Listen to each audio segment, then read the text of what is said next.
Hi everybody, I'm with Pam MacBeth. Yes. How are you, Pam? I'm good. We had a great show last night. Yeah. And whenever we have a good show, it's a great feeling. For those who don't know you, could you introduce yourself in a few words? Well, I've been a performer my whole life, and I was very lucky to be in Nashville at a very special time. I came to Nashville and I worked for a company with the Grand Ole Opry. So when I was very young, I got a chance to work with a lot of the old legends in country music. So I think that gave me a solid base of what I was going to do for the rest of my life. And just because when I was a child I did gymnastics and dancing, I've always used that in my show.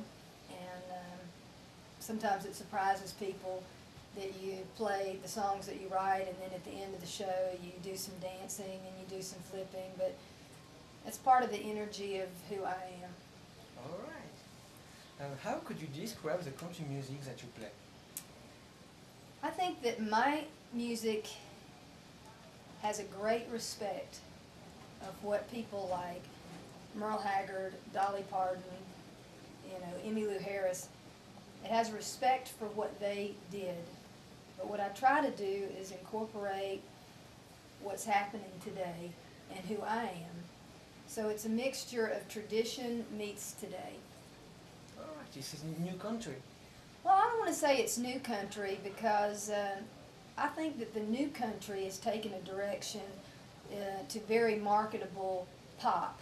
Not every bit of it, but, and I don't think that's who I am really.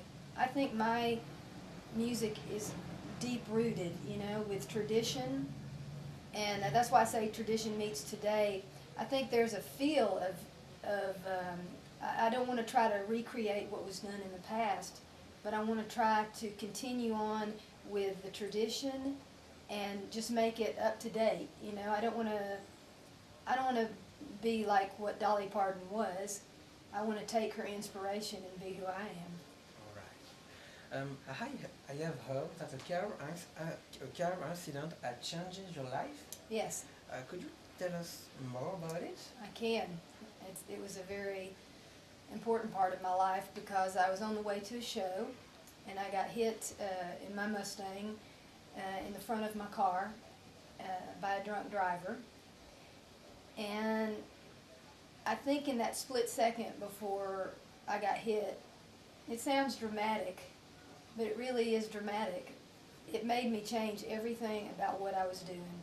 I've been very career-oriented my whole life, and I said, you know what, now I want to take some time and I really want to live. And shortly after that, I ended up getting married, and I ended up getting pregnant, and that was something that I wanted in my life. I wanted to be a mom. And in that split second before that car hit me, it just rushes through your head that there may not be a chance to do those things.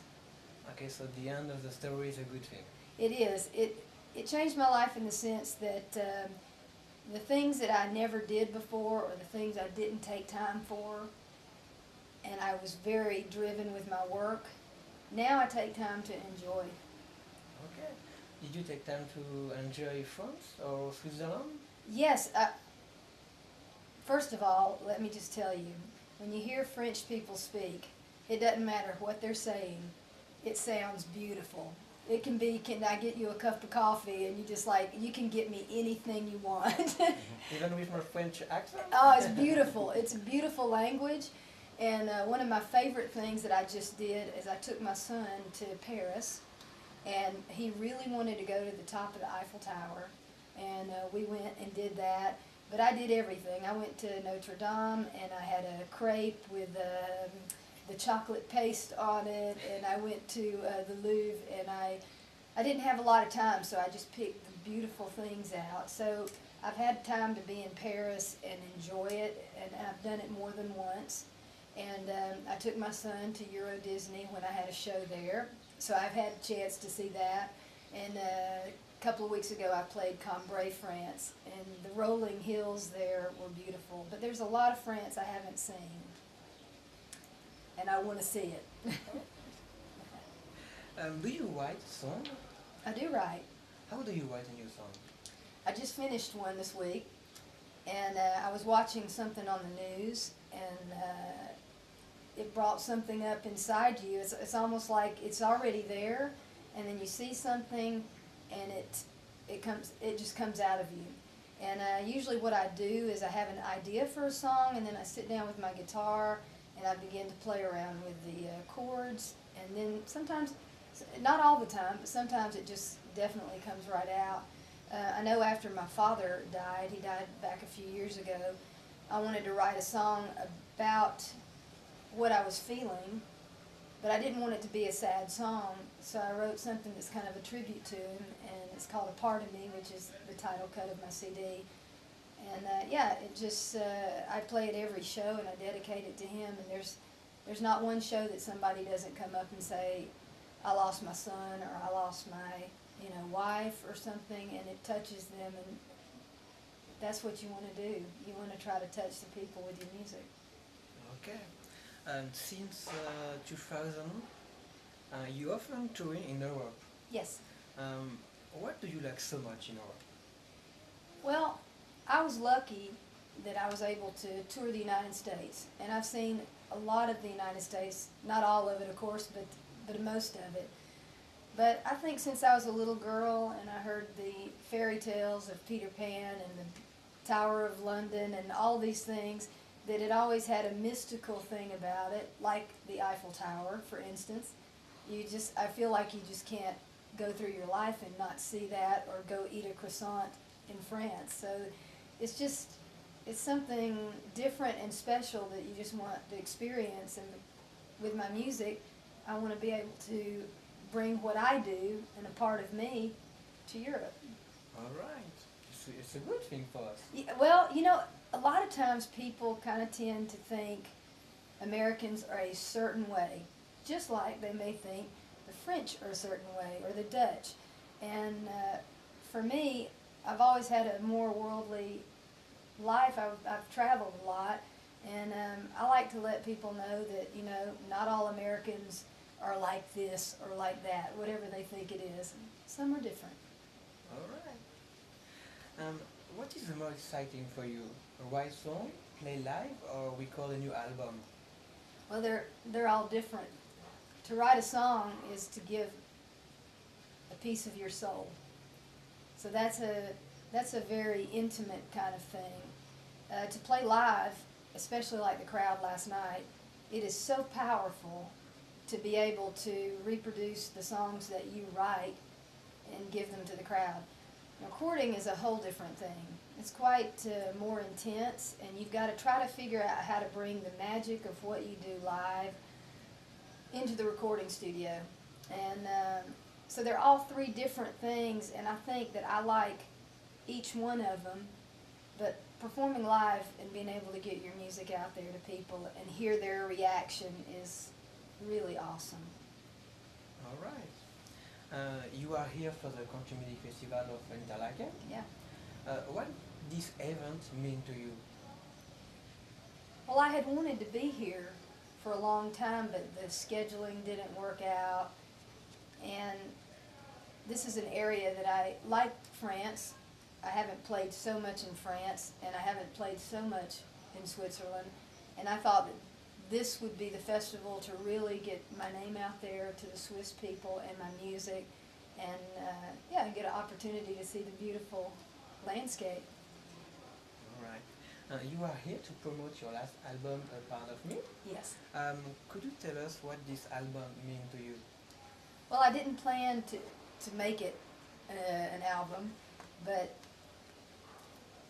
with writing, I began to write after my father passed away, and the more I wrote, the more I realized I think I have something special to offer, and so then we got in the studio right after my son was born. We got in the studio, and it just ended up being really exciting. So it's called A Part of Me, and whenever I kind of describe it, I say that each song in there has a bit of me in it. So if you listen to it, you're going to get to know me a little bit better. Okay. What's the story behind the song "A Part of Me"? Well, it's very special. It's my father was a very healthy man until he got sick, and he got leukemia while I was touring over here. Well, he had leukemia, but he found out while I was over here, and I was doing a show in Barcelona, and yeah, I just made it back in time for him to be with him before he died, and he was my biggest fan and my best friend, and when I lost him, I lost a part of me. But anyone who's lost somebody that meant something to them, it's the same thing for them too. And so the song definitely says, I lost a part of me when I said goodbye to you. My rock, the one I turn to, always see me through. That was my dad, so it's completely about my dad. Okay, that's a very beautiful song. Thank you. I'm proud of it. Imagine I want to be a country singer. Okay? Any advice for me? Yeah. In order to really be a country singer, and someone said this to me last night that really made me remember why I do what I do. Country music comes from your heart. And when you really sing and write from your heart, then people know that. And last night a lady came up to me and said, I really liked your performance. You really sang from your heart. And for somebody to say that to you, then you say, well, that's what I wanted to do. So if you really wanted to be a country singer and you wanted to write, I would say write what's in your heart and then sing it from your heart, because everyone who's ever been a major star in country music, they were real people who wrote real songs, like Merle Haggard, like Dolly Parton. Those people, Emmylou Harris, they're so amazing, and Waylon Jennings. Gosh, I could go on and on and on. Those people were real to me, and that's who I want to be. Okay. Who is your favorite country music artist? That's a real hard one, because I'm a fan of a lot of people, you know. I'm a fan of Merle Haggard. I'm a fan of Dolly Parton. I'm a fan of Billy Joe Shaver, and some of the new people, you know, that are out, that are coming out of Austin. Yeah, there's a lot of talent, so you can't, it's really hard. There's so much good music, but the people that made an impression on me when I was young are people, you know, like Dolly Parton's one of the ones I love the most. You know, she's a writer, she's a great singer, and she's a great businesswoman, and when you do an interview with her, you feel like, okay, I really know who she is. So she had all the things as a woman and a performer that I wanted to be like. All right. So let's say Dolly Parton. Well, yeah, I say that, but then there's so many others that I love, so yeah.